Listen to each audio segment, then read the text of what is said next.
Next, actually, he's the last person who I spoke with about the Hackleys. This guy is the director of the Muskegon County Museum, John McGarry. John, it was so delightful in speaking with John. He was so enthusiastic about Charles Hackley, and he really showed me the social impact that Charles Hackley had on Muskegon.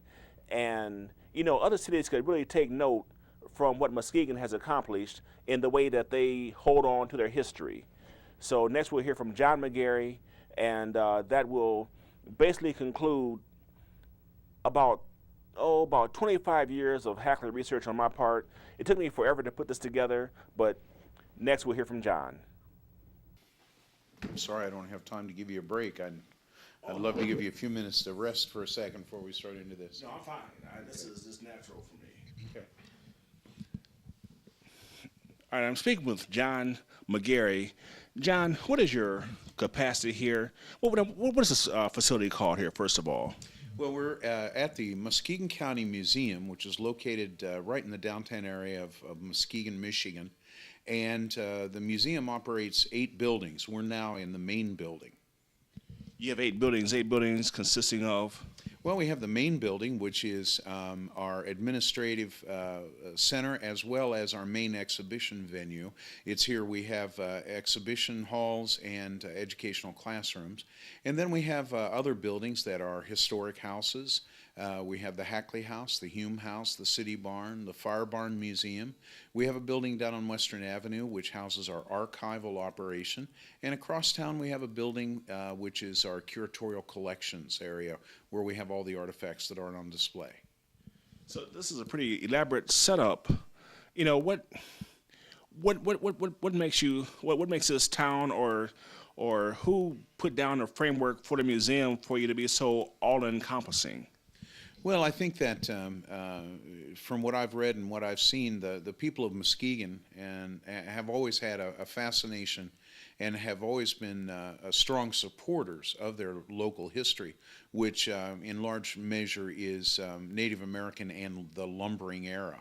The Muskegon County Museum dates to 1937 when they had the centennial, the 100th anniversary of the founding of the area. And as part of the centennial celebration in 1937, they began the Muskegon County Museum to begin collecting the history and the stories and the artifacts. And over the years, since 37 up until the present day, the museum has grown to its present size.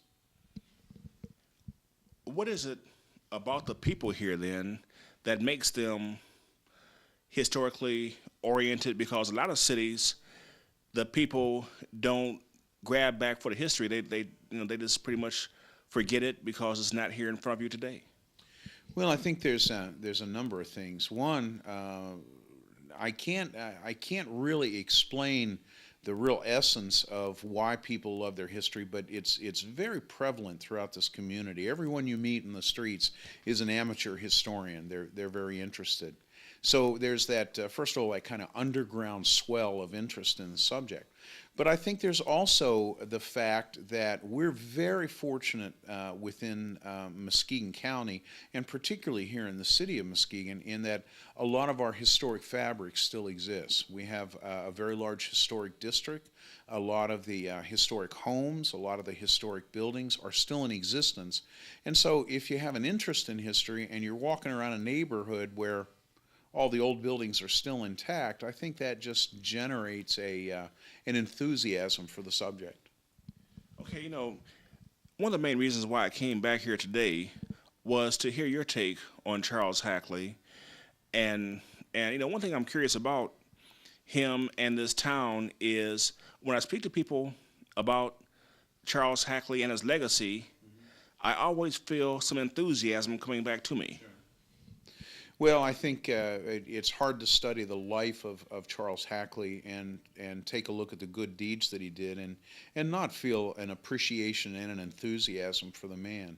I mean, it's a true American Horatio Alger story of the young man that grows up in the wilderness of America and makes his way to become a multimillionaire and at the same time then goes on with those millions and proceeds to do a great deal of good works for his community, his neighbors, his friends. He makes a major impact on the people that he lives with and who work for him. You know, I understand that you heard a few stories about Mr. Hackley, about things that he encountered in his life. Share a couple of those with us, please.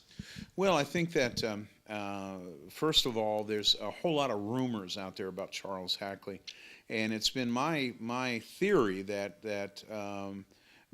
anytime you have a figure who attains wealth and power, he becomes kind of a shot, a cheap shot. It's easy to tell stories about him. And there's an awful lot of false stories about his drinking habits, about him having a number of affairs and so on. And we have never been able to prove any of those. I believe all of them to be completely false. What we do know, and the stories that we have been able to show, is that he was a pretty simple, hard-working, honest, decent man.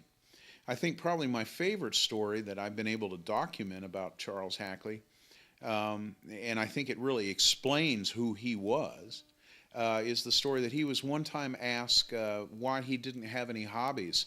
For instance, living here on the lake, why didn't he ever go fishing? And his response was, "Well, sir, I got a check this morning for $10,000, and I immediately put it in the bank and started earning interest. If I had been fishing, I would have missed a day's interest." I think that kind of sums up that he was just a no-nonsense, hard-working guy that put his money away and then ended up giving it away. Now, what about he had an encounter with some gangster a long time ago?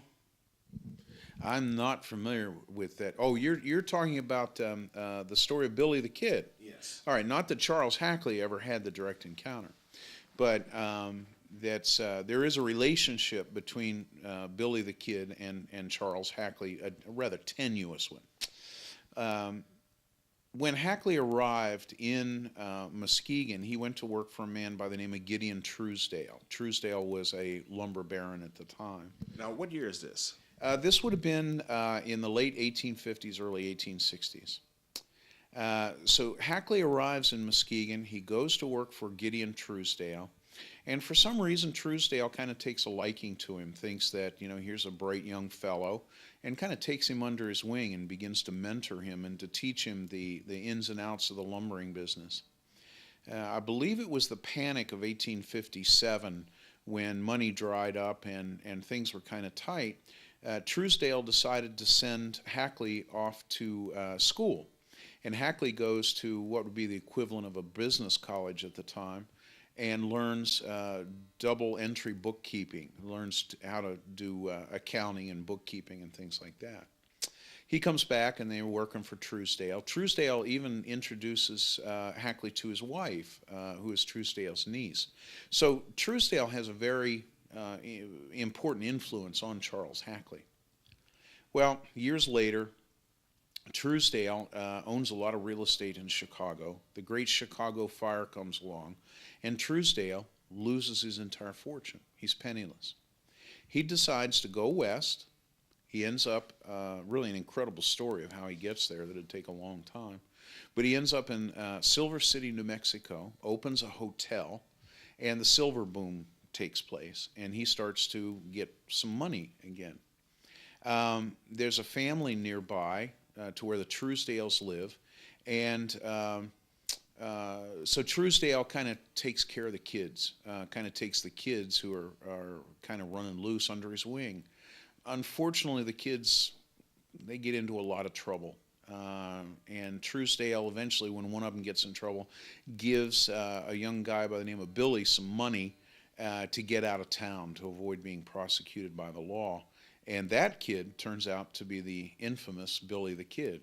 So there's that kind of relationship there. Truesdale helped Hackley get started, tried to help another kid get started, and he went the absolute opposite wrong way.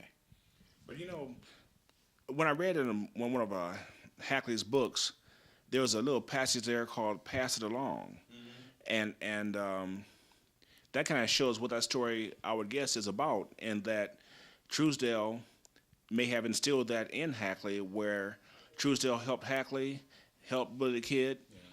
He probably helped other people, and perhaps Hackley saw that that was the way that you do things, to build things to help people. Well, I think you're right. I think there's a lot of what helped Hackley make his decision, but we know for certain that the single most important thing, because of quotes from Charles Hackley, was that he was very much influenced by a book called The Gospel of Wealth that was written by Andrew Carnegie. Carnegie was a baron in his own right, and wrote a book about what wealthy people should do with their money. And he laid out a program that they should develop schools and libraries and build hospitals and build parks. And if you look at the philanthropic gifts of Charles Hackley, we find that he followed almost to the letter the outline of what Andrew Carnegie was advocating. And one of the few actual quotes we have from Charles Hackley is where Hackley states, "I agree with Mr. Hackley's or Mr. Carnegie's philosophy about what a wealthy man should do."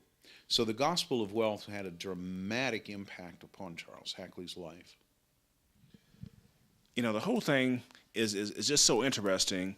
What we have to do is, once we get this first part of the project complete, we have to come back, because I'm finding more and more Hackleys. I found out about this this school in Terrytown, but that's well, we have more things to discuss. But I just appreciate your taking out a few moments to share a few stories with us, because the people in Fort Wayne, when I tell them about all the Hackley information that I have, they don't see how it's possible, but you're living proof here. So again, thank you for taking some time out of your schedule and talking with us. Well, it's always a pleasure. I've been fortunate that my whole life I've been paid to study history, and I feel I feel a real obligation to take what I've learned and to try to share it with people. And that's what historians do. So when I have an opportunity to talk to a Hackley, such as yourself, as well as somebody that's as interested in history as you are, man, it's all pleasure for me. This is fun. Thank you. Thank you, sir.